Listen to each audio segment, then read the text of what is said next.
This isn't a family meeting. I realized I'd walked into a fake courtroom the moment I saw the pen waiting in the center of the table like a thin blade. And when my mother smiled and called it a family meeting, I heard the lock click behind me. The private room sat tucked behind an Italian restaurant in downtown Seattle, the kind people rent for proposals or contracts. Faded landscape art hung on the walls, warm light poured down onto a glossy wooden table, making everything look clean in a way that felt cold. There wasn't a single glass of water, no scent of food, just the sharp smell of fresh paper, my mother's heavy perfume, and something else with no scent at all, but perfectly clear: ambition. My mother, Diane, sat across from me with her back straight, one hand resting on a thick stack of documents like she was laying it on a Bible. To her right sat Graham, my stepfather, in a perfectly tailored gray suit, his mouth curved like a man who was used to winning. To her left were Lily and Noah, the two younger siblings I once held in my arms when they were little. Today they sat quiet, eyes drifting, ears stretched tight as wire. The last man sat slightly off to the side with a laptop already open, posture polished in that unmistakable lawyer way. Cole. Mom introduced him like he belonged here. The family's attorney, she said. I stood at the edge of the table for a few seconds, taking in the careful arrangement. The pen in the middle, the papers placed at my reach, a chair pulled out, inviting. Everything about it said I should sit down and obey. "Sit, honey," Mom said, her voice warm in a way that felt practiced. "We need to talk about what's fair now that your father is gone." The word fair almost made me laugh. My dad, Mark, had been dead less than 2 months. I still heard the rain from that night in my head, the screech of brakes, the phone ringing again and again. I still remembered my hands shaking when I signed paperwork to collect his belongings, the smell of his jacket lingering inside the pocket, the way he used to tell me, "People can betray you, but paperwork doesn't know how to lie." I sat down slowly, not rushing. I set my bag on the chair beside me, letting it touch my leg like an anchor. I looked at every face in the room. Mom avoided my eyes for half a beat, then reset her expression. Graham looked at me like an expense line. Lily's mouth tightened. Noah tapped his fingers lightly on the tabletop, like he wanted this over fast. Cole slid the stack toward me with a smooth, confident motion. "This is a family settlement agreement," he said, "just to keep everything clear and avoid unnecessary conflict." I flipped the first page. Black print, long sentences, soft as silk but meant to tighten around your throat.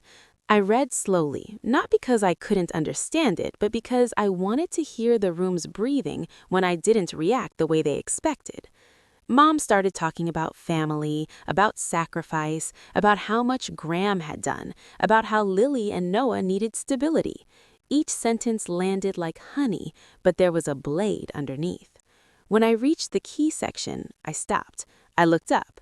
"So you want me to transfer most of Dad's inheritance into a shared family fund," I said evenly, "and I'd receive a monthly allowance that you and Graham manage." Mom gave a small smile, like I'd helpfully summarized her point. "Exactly. You see? I'm not taking from you. I'm helping you so you don't have to carry everything alone. You're still young. You work on computers all day. You don't understand complicated money stuff." The way she said computers hit like a slap. I was used to being underestimated. I was the daughter who didn't come around much, didn't post family photos, didn't call every weekend. I was the one they assumed they could bend with a mother's tone, with guilt, with a little pressure. Graham leaned forward. "Alyssa, you need to understand this is the best option. If you don't sign, things will get ugly. Court, lawyers' fees, delays. Everyone suffers. You suffer." Cole jumped in, voice crisp and condescending, like he was explaining something to a weak student. "During that process, the assets can be frozen. You won't be able to access them, and everything becomes public record. Are you sure you want that?" No one said my father's name. No one talked about who he was or how he lived. They talked about money like it was the body lying in the center of the table. Lily looked at me, eyes slightly red. I know you're hurting, she said softly, but we are too. Dad is gone. Mom just wants to keep the family together. I held Lily's gaze longer. I saw fear there. Not really fear of me, but fear of scarcity. I'd been afraid like that once. I understood clinging to someone stronger just to keep from falling. But what chilled me was how my mother wrapped her own hunger in her children's fear. Graham spoke quietly, barely looking at me. If you sign, everyone will be okay. Okay, that word again. It always shows up when people want me silent. I inhaled, feeling the dry air scratch my throat. I remembered my dad's hands on my shoulder, his voice steady. You don't have to get loud to be strong, Alyssa. You just have to be right. And when you're right, you stand your ground. I pushed the papers back a few inches. I'm not signing right now, I said. Mom flinched, but her smile stayed put. Then what do you want? I want to know, I said. If I don't sign, what happens? The room's temperature dropped. Graham's expression sharpened. Cole's fingers brushed his keyboard like he'd been waiting for that exact question. If you don't sign, Cole said, the family will have to protect its interests. You'll see things you don't want to see. Filings, subpoenas, court dates, and trust me, it won't be gentle. Mom tilted her head, her voice turning soft in a way that made my skin crawl. I don't want to hurt you, but don't force me, Alyssa. You're still my daughter. Don't let outsiders convince you to turn against your own family. I heard the trap in that word, outsiders. In my mother's mouth, an outsider was anyone who didn't serve her plan. My father had been an outsider like that once, long before he died. I looked straight at her. I'm not turning against family, I said. I'm turning against coercion. Graham let out a short laugh. You think you have a choice? I went quiet. In that second, my heartbeat sounded loud, not with fear, but with anger, and with a cold clarity rising in my chest. I opened my bag, pulled out my phone, and set it on the table. The screen lit, then dimmed. Cole glanced at it, annoyed. Mom frowned. What are you doing? She asked. I just like things to be clear, I said, and I don't like being cornered. Graham shrugged. You have every right, but you still have to decide. I looked at them again, like I was checking the lineup before stepping into a fight. I counted them with my eyes. Mom, stepdad, 2 siblings, their attorney, 5 people, 1 locked room, 1 pen sitting like a verdict. I gave a small nod, like I was finally giving in. Mom exhaled. Graham leaned back. Cole nudged the pen closer. Lily's eyes flickered with hope. Noah looked up for the first time. I rested my fingers on the pen, but I didn't pick it up. I said, very quietly, just loud enough to make them lean in, "That's a full house." Mom's brow furrowed. What did you say? I lifted my eyes to Cole. The funny thing is, I said, I only brought 1 person with me. No one understood. 1 beat, 2, then a sharp knock slammed against the door, decisive and hard like a gavel striking wood. The whole room jolted. Graham snapped his head toward the sound. Cole shot to his feet on instinct. Mom stared at the door, her eyes going dark, and for the first time I saw something real there. Fear. I didn't look at the door right away. I looked at my mother. Her lips pressed tight, her hand clenched the edge of the folder. I watched her sugar-coated plan rip open like paper. The lock turned, the door opened. A man stepped in, calm like he'd walked through storms for a living. A leather briefcase hung from his hand. His face held the cool steadiness of someone who worked in law, not emotion. He scanned the room, then met my eyes and gave a single nod. I set the pen down, gently, like I was placing a period at the end of their little performance. Then I said, clear and steady, not loud, but strong enough to silence the room. Now we can talk about what's fair. I didn't leave that private room behind the Italian restaurant feeling victorious. I left with something harder to name, like I just put my hand on the lid of a coffin and realized what was underneath wasn't only my grief. It was a war someone else had already planned.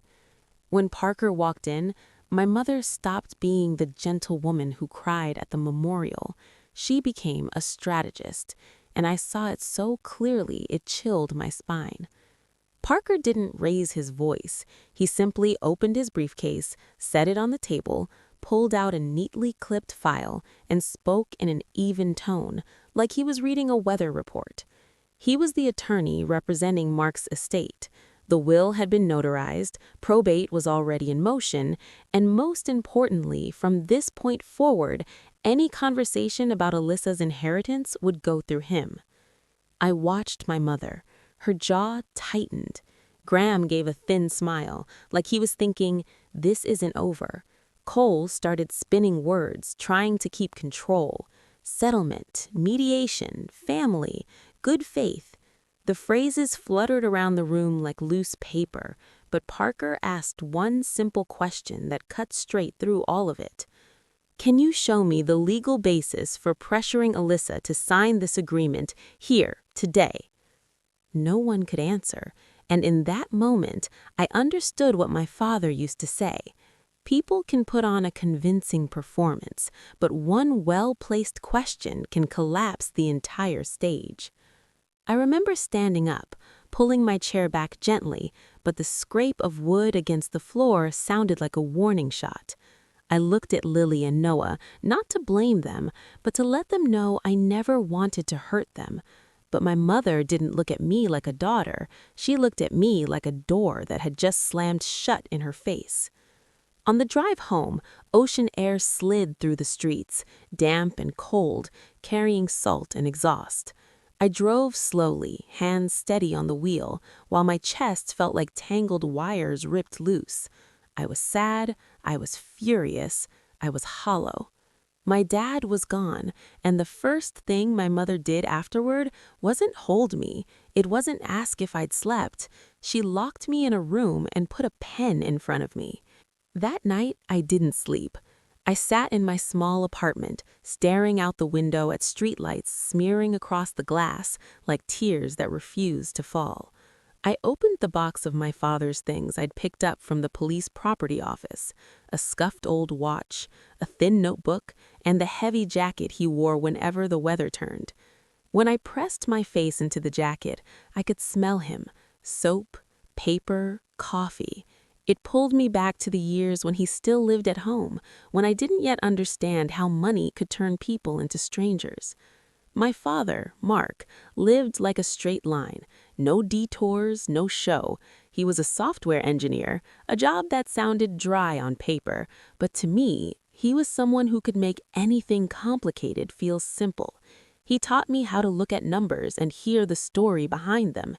An unusual charge, a missed payment, a promise with no paper trail. My mother was the opposite. Diane lived on image. She loved the idea of a perfect house, a newer car, golden vacation photos at resorts, parties that made people stare. She called it enjoying life. My father called it chasing something that would never be enough. I still remember one night when I was about 12, I saw them standing in the kitchen. My dad held a bank statement, his hand trembling just slightly. My mother stood with her arms folded, her eyes hard as stone. "You used the credit card again," he said quietly.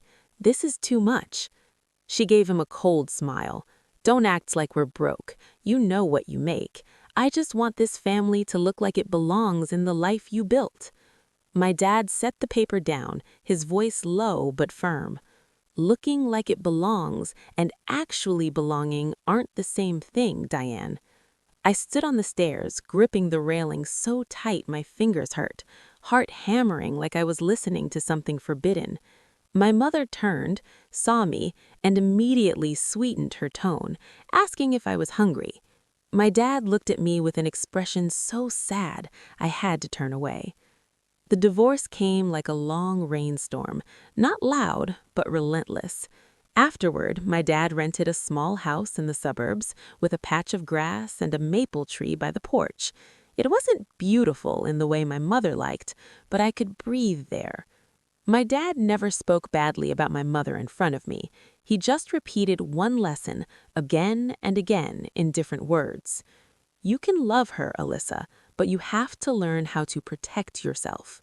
He taught me things school never did: how to build an emergency fund, how to read a lease, how to check my credit score. And most of all, when I got older and started working, he said something that stuck like a warning label.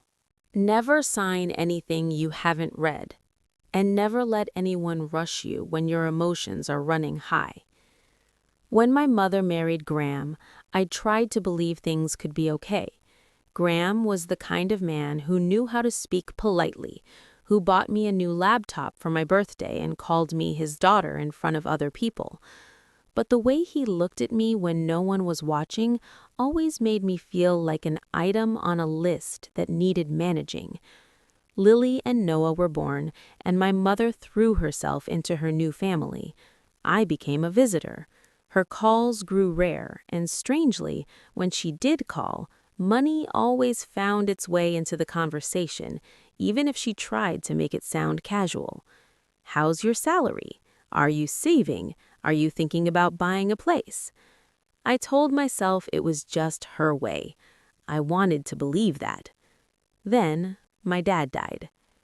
The night I got the call, I heard the officer's voice on the phone, careful and controlled, but heavy underneath.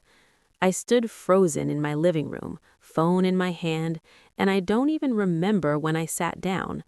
I only remember one thought screaming over and over in my head: no, no, no. The funeral took place under a gray sky. My mother cried loudly, wrapping her arms around me in front of everyone, like she was the only one who understood my pain.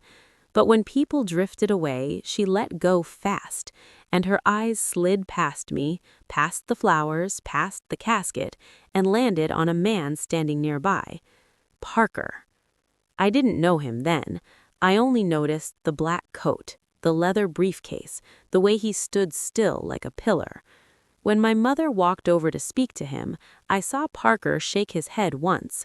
My mother forced a smile and walked away. 3 days later, Parker called me. His voice wasn't gentle, it wasn't harsh, it was the voice of someone who understood law and understood people. Alyssa, I represent Mark. He left a will, and he left you more than you realize, not just money. I asked if my dad had said anything. I hoped, stupidly, that he'd left a letter, a message, some last comfort. Parker paused for a beat, then said, "Mark didn't want you pressured. He predicted someone would try, so he prepared certain things. You'll understand when we meet." When I met Parker, he showed me a copy of the will. Everything was clear, specific, and cold in the way documents always are. Every asset my father built after the divorce was in his name and passed directly to me. No shared fund, no control for my mother, nothing for Graham. My father had written it like a man building a fence around land he knew someone would try to trespass on. I stared at those lines until my eyes burned. I felt grateful, and I felt gutted. The fact that my father had planned that far ahead meant he'd known exactly what my mother would do. That night, my mother texted me. Not to ask if I'd eaten, not to ask if I was okay, just one short sentence.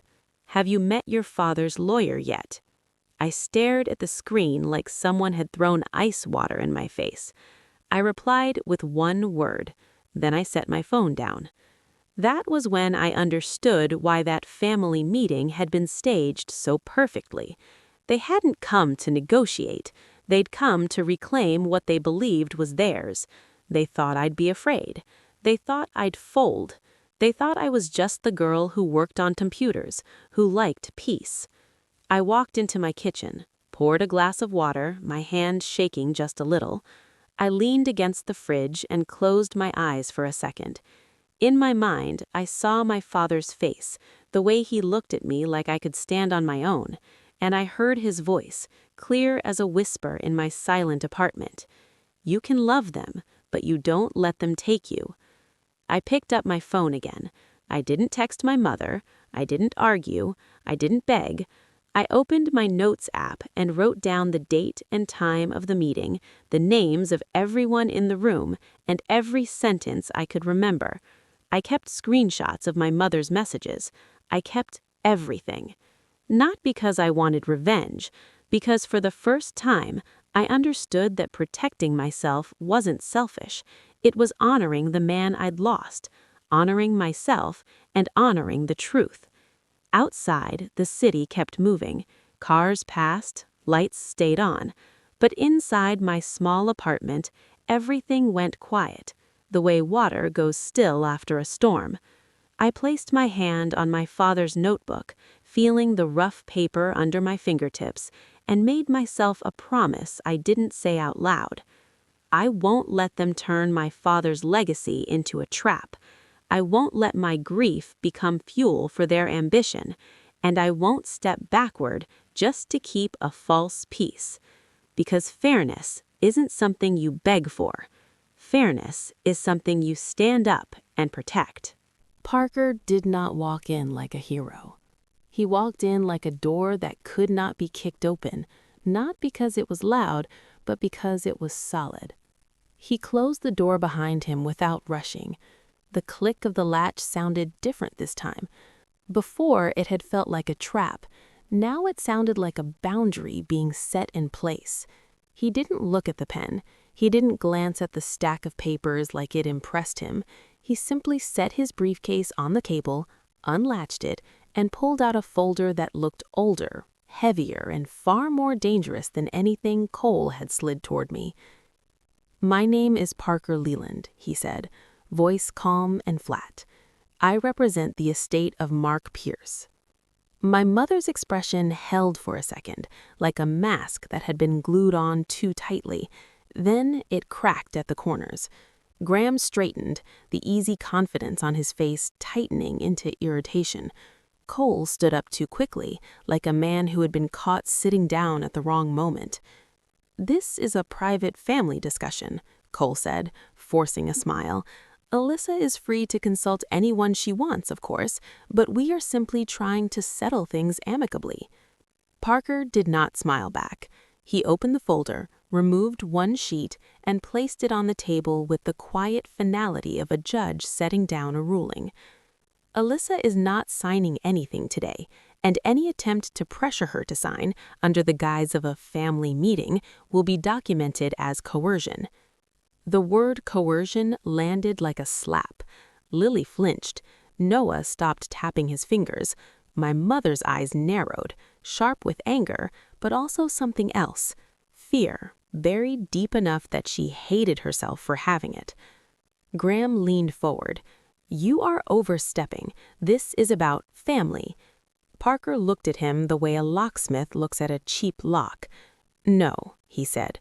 "This is about an inheritance, a will, and legal boundaries. Family is the story you are using to disguise it."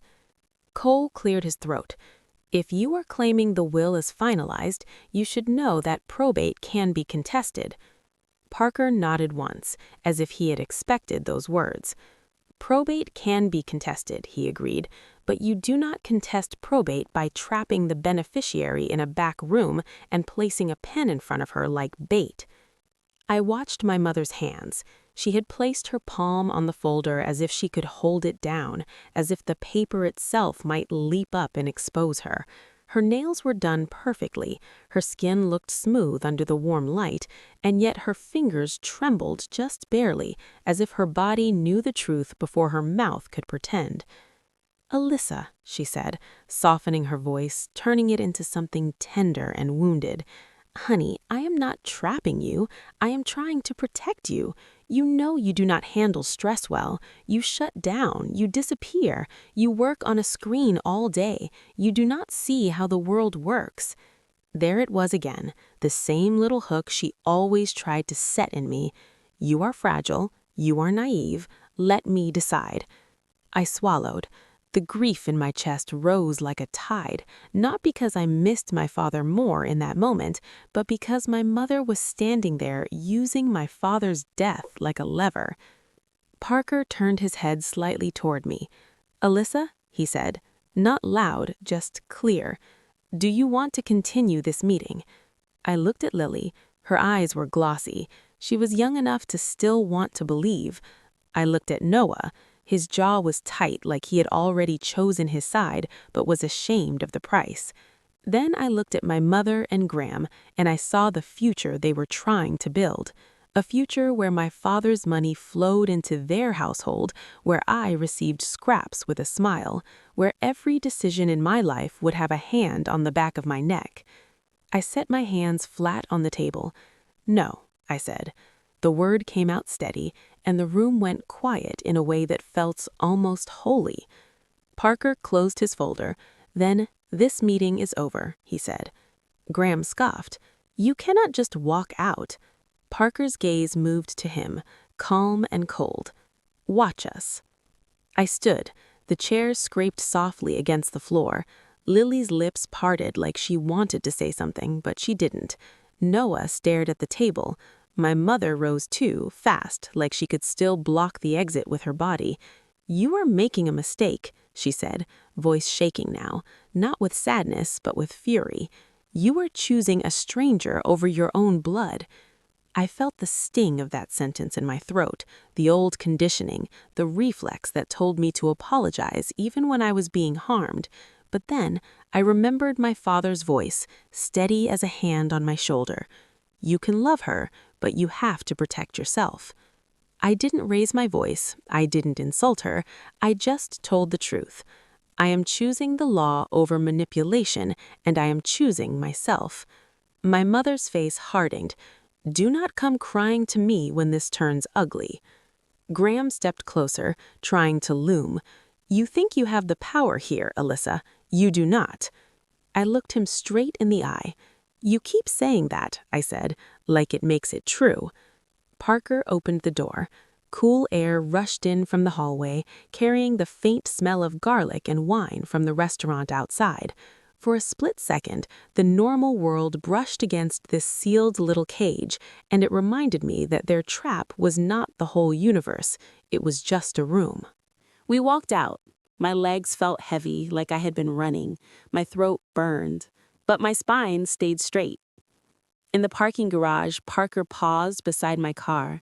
The fluorescent lights buzzed overhead, washing everything in a pale, unforgiving glow. He looked at me like he was taking my measure, not as a client, but as someone my father had trusted. "You did well," he said. The praise should have warmed me. Instead, it cracked something in me, and the grief surged up. My eyes stung. I pressed my tongue to the roof of my mouth, refusing to let myself fall apart in front of him. "I did not feel like I did," I admitted. Parker nodded. "Of course you did not. They know where your soft spots are. They helped build them." I gripped my keys. "What happens now?" He did not sugarcoat it. "They will escalate," he said. "Pressure did not work, so they will try fear. If fear does not work, they will try leverage." I frowned. "Leverage how?" Parker's voice stayed even. "Money, reputation, access. People like this rarely stop at one method. And your mother is not just emotional, she's organized." A chill ran through me. "What should I do?" Parker looked at me for a long beat. "Tell me what you do for work," he said. Most people ask that question the way you fill silence at dinner. Parker asked it like it mattered. "I work in cybersecurity," I said. "Remote consulting, mostly incident response." Parker's eyes narrowed slightly, not with suspicion, but with recognition. "Then you know what leverage can look like." I exhaled slowly. "Yes." I did not tell him the part I usually kept tucked away because it made people treat me differently. I was not just a girl who worked on computers all day.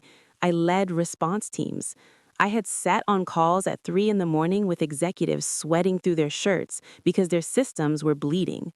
I had pulled logs, traced intrusions, watched lies unravel because timestamps do not have feelings and do not care who your mother is. Graham and Diane thought they were dealing with a soft target, a grieving daughter, a lonely woman who wanted peace. They had no idea what kind of peace I built for a living. Parker gave a small nod. "Then here's what I want," he said. "Document everything. Save every message. Do not argue with them in writing. Do not make threats. Keep your hands clean." "I can do that," I said. "And one more thing," he added. "Do not assume this stays in the courtroom. Sometimes the first attack is not legal. It is personal."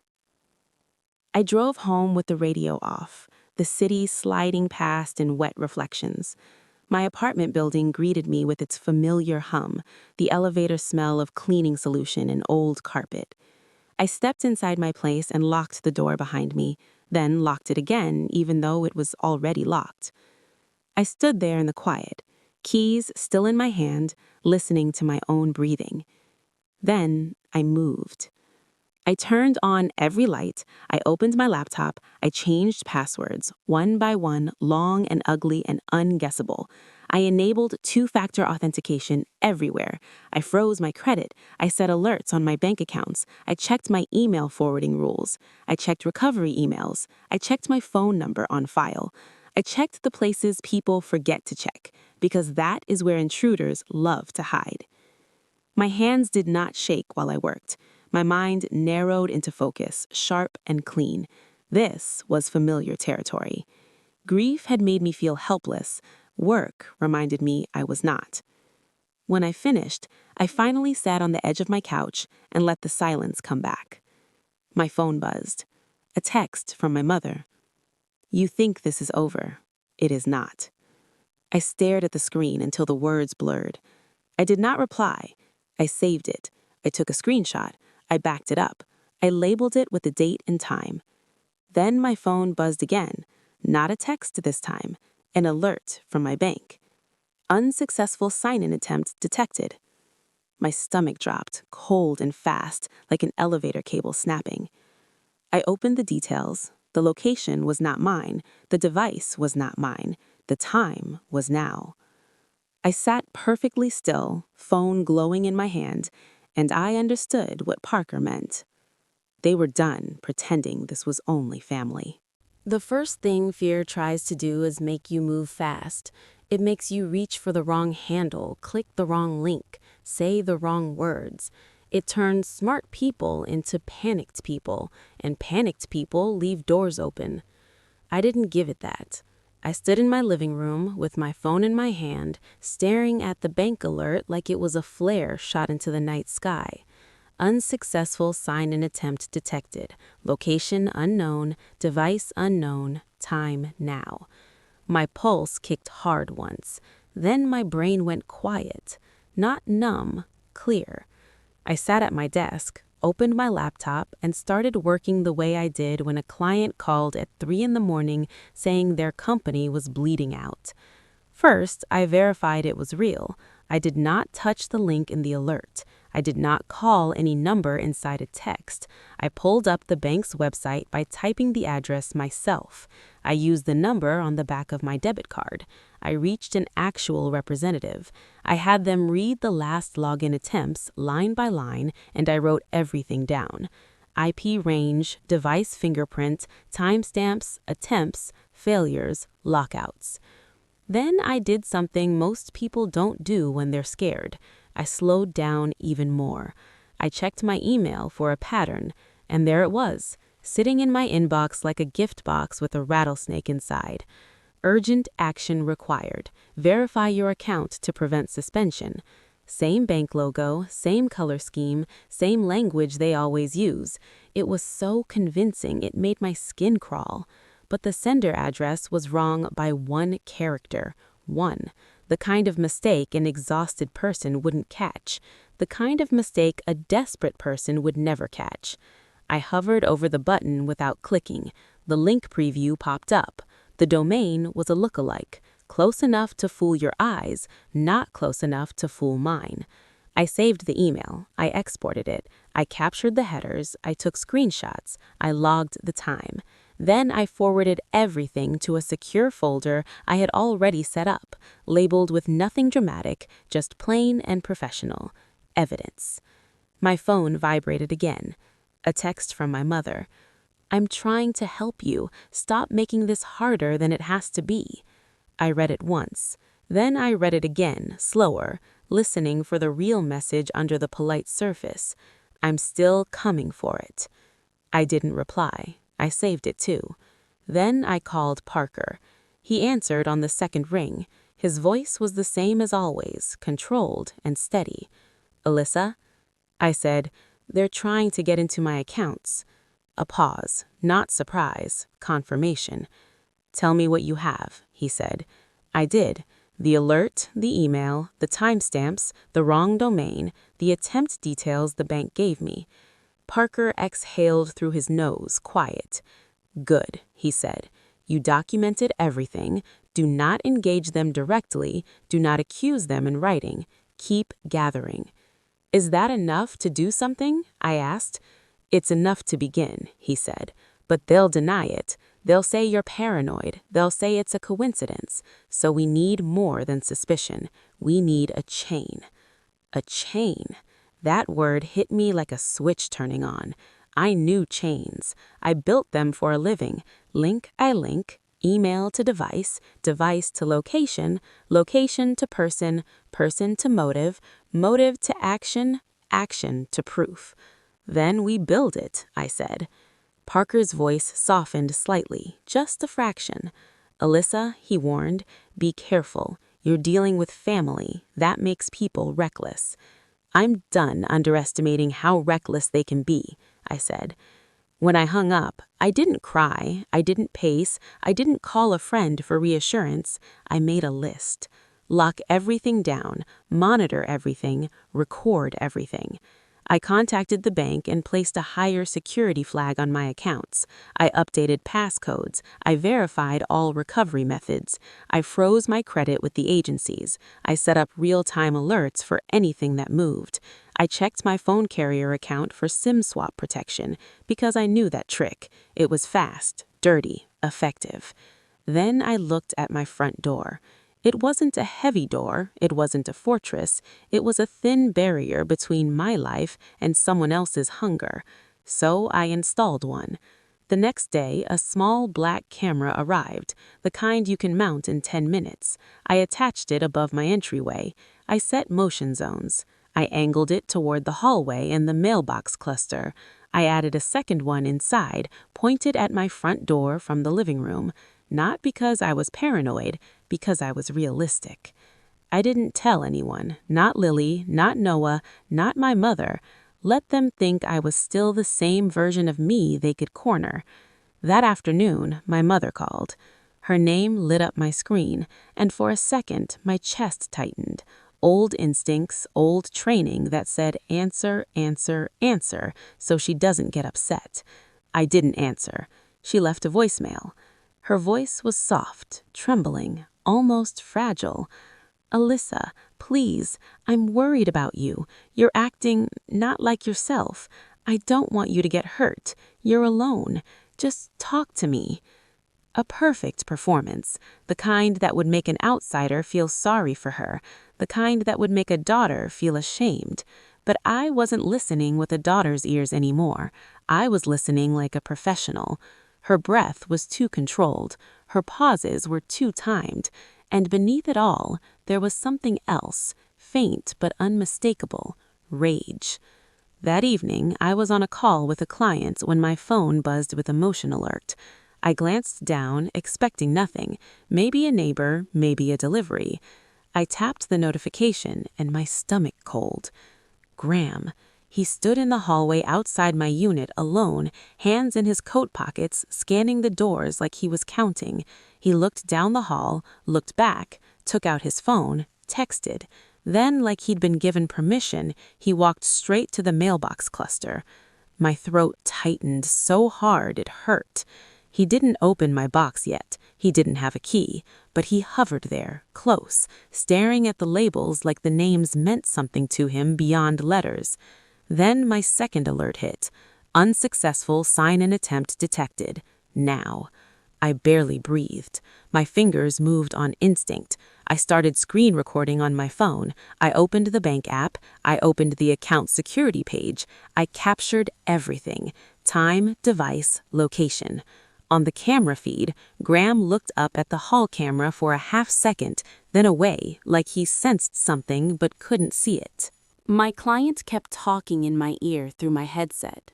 They were asking about firewall rules, about downtime, about cost. I didn't hear them. All I could hear was my own blood rushing in my head and a single thought pounding through it. They're close. They're here. My third alert came in, and this one wasn't from the bank. Email login attempt blocked. Someone was trying to get into my email, the account that held my tax forms, my mortgage pre-approval, my identity. If they got my email, they could reset anything. I swallowed hard. My hands did not shake. They couldn't. Not now. I muted my client call and typed 2 sentences. Emergency. Need 10 minutes. Will return. Then I stood up so fast my chair skidded back. I pulled up the camera feed again. Graham wasn't alone anymore. My mother was there. Diane, perfectly dressed, hair smooth, face composed like she was going to brunch. She stood too close to my mailbox, her body blocking the camera's view for a moment. Graham leaned in. She handed him something small, a piece of paper, or a tool, or nothing at all. Then she turned her head and looked directly toward my door. Not the camera, my door. She didn't knock. She didn't call my name.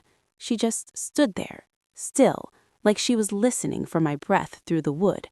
My skin went ice cold. I stayed inside. I didn't rush out. I didn't confront them in the hallway like an idiot in a movie. I called the bank fraud line again, speaker on low.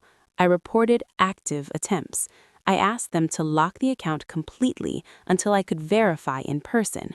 I asked them to note the exact times. I asked them to preserve the logs. Then I called Parker.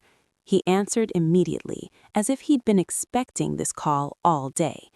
"They're outside my apartment," I said. Silence. Then his voice sharpened just slightly. "Are you safe inside?" "Yes," I said. "I have them on camera, Graham and my mother." "Do not go out," he said. "Do not speak to them. If they try the door, call the police." "They're trying to get into my life," I said, my voice low, tight. "Not just the money, everything." "I know," Parker said. "That's why we document. That's why we build the chain. This is the chain." On the feed, my mother moved first. She stepped to my door and knocked lightly, like a polite neighbor. Tap, tap, tap. My heart slammed once, hard, then steadied. I watched her face change in real time. First, the sweet expression, the concerned mother, the gentle eyes. Then the knock didn't get answered, and the mask slipped. Her mouth tightened, her gaze sharpened. She turned to Graham and spoke fast, angry. I couldn't hear her words, but I could read the shape of them. "Now. Do it. Hurry." Graham bent toward the lock. That was it. I picked up my phone and dialed. My voice came out steadier than it felt. "Hi, I need to report an unauthorized entry and potential identity theft. I'm inside my apartment. They are outside my door. I have video." On the camera feed, my mother's head snacked up, as if she could hear the call through the walls. She stepped back. She grabbed Graham's sleeve, and suddenly they weren't a family. They weren't grieving. They weren't concerned. They were thieves caught in a hallway. They walked away fast, not running, but moving with that tight, clipped urgency of people who know the clock just started counting against them. I stood there, phone still against my ear, watching their backs disappear around the corner, and something in me shifted. The fear didn't vanish. It never does. But it got smaller, manageable, contained.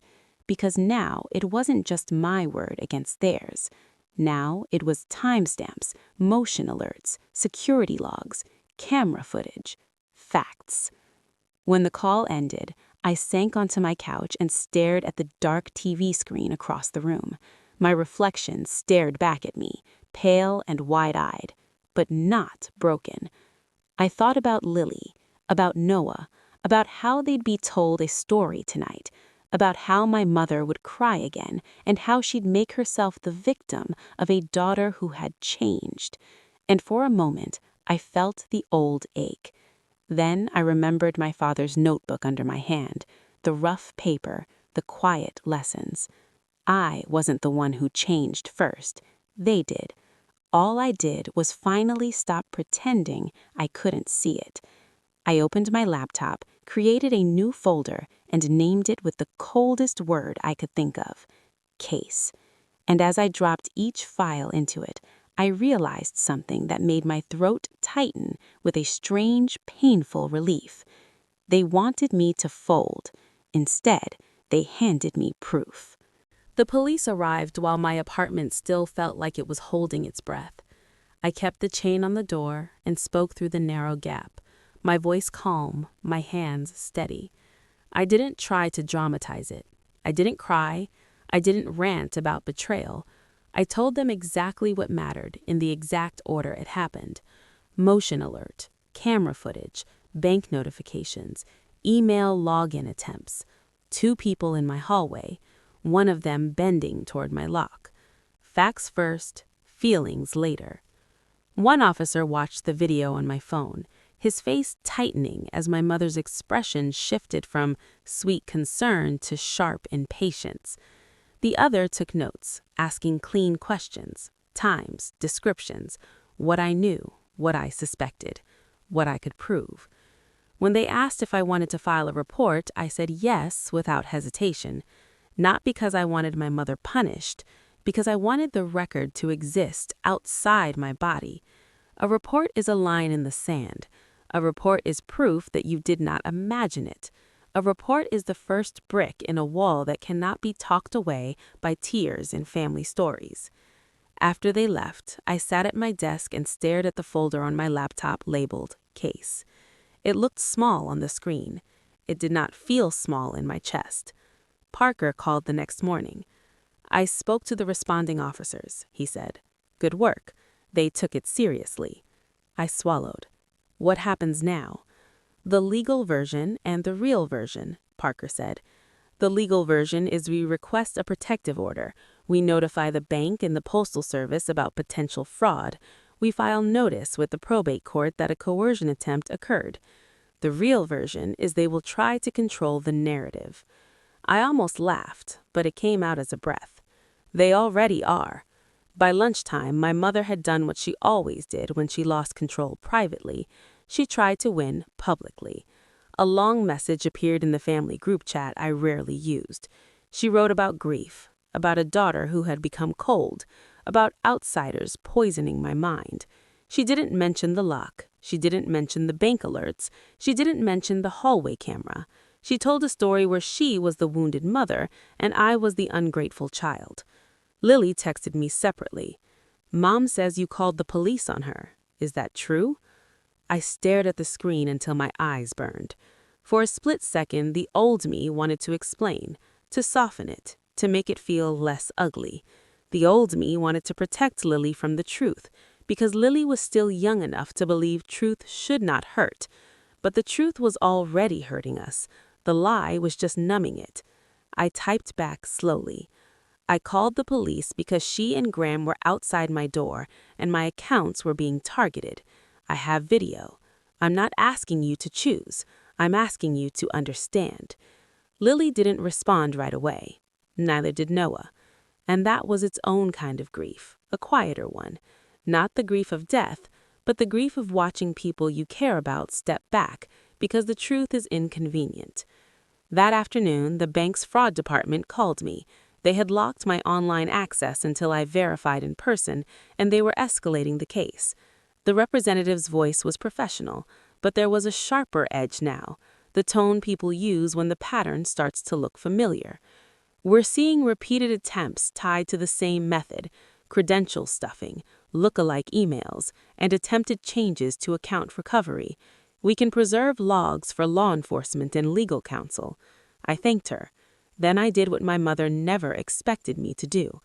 I asked for the boring details: timestamps, device type, region, whether there were any attempts to update my phone number, whether a new device had been registered, whether there was a request for mailed verification codes. The representative paused. There was a request for a mailed code, she said. It did not complete. My mouth went dry. Where was it going to be mailed? She read the address. Not my apartment. A private mailbox service across town. A place you rent when you don't want paper trails pointing to your real home. Parker received that update within minutes. "This is good," he said, and his voice did not sound happy. It sounded focused. "This is a link. Not motive, not emotion. A link." In the days that followed, everything moved fast and slow at the same time. Fast on paper, requests filed, notices served, calls returned. Slow in my body. I kept waking up at night, heart racing, certain I'd heard footsteps in the hall. I kept flinching when my phone buzzed, even when it was a harmless notification. And still, every morning, I got up, I made coffee, I took one breath, then I did the next right thing. The protective order hearing came sooner than I expected. The courtroom was bright, almost too bright, the kind of light that makes every expression look harsher than people mean it. My mother arrived dressed like she was attending a charity luncheon. Graham walked beside her, jaw set, eyes forward. Cole sat behind them, not as confident this time, his laptop closed, his hands too still. My mother looked at me once, and for a second, her eyes did the thing they always did when I was a child. They searched for the old weak spot, the place where guilt lived, the place where I would fold. I didn't give her that either. Parker spoke in clean lines. He didn't call my mother a monster. He didn't insult her. He presented the evidence like it was simply a sequence of events. The video from my hallway, the bank alerts, the blocked email logins, the fraud report, the attempted redirection of a verification code to a mailbox not associated with me, the text message where my mother said this was not over. My mother cried when it was her turn. Of course she did. Her voice shook. She talked about losing my father, about fear for her daughter, about misunderstandings, about being treated like a criminal when she only wanted to keep the family together. Then the judge watched the video. Not the whole thing, just enough. Just enough to see my mother's mask slip when I didn't answer the door. Just enough to see Graham's body angle toward my lock. Just enough to understand that whatever story my mother was telling, her behavior did not match it. The judge's voice was firm, not cruel, not dramatic, just final. A protective order was granted. No contact, no approaching my home or workplace. Any communication had to go through legal counsel. My mother's face went white, like someone had pulled the color out of her in one clean motion. Graham stared straight ahead, jaw clenched so hard I thought his teeth might crack. Outside the courtroom, my mother hissed my name like it was a curse. "You're doing this to me," she said, tears still on her cheeks, rage in her eyes. "After everything I've done." Parker stepped between us with the calm of a closed gate. "Do not speak to her," he said. My mother's mouth opened, then shut.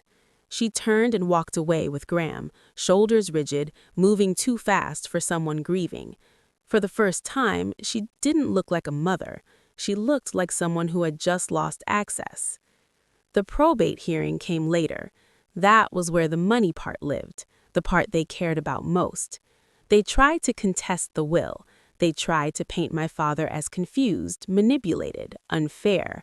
They tried to imply I had influenced him, that I had isolated him, that I had taken advantage. And that was the moment the plot twist they never saw finally revealed itself. Because I wasn't just a quiet daughter with a remote job. I had records. I had my father's emails, his appointment notes, his signed statements, his clean trail of decisions made over time. and I had something else my mother did not understand until it was too late. I knew how to build a case without ever getting my hands dirty.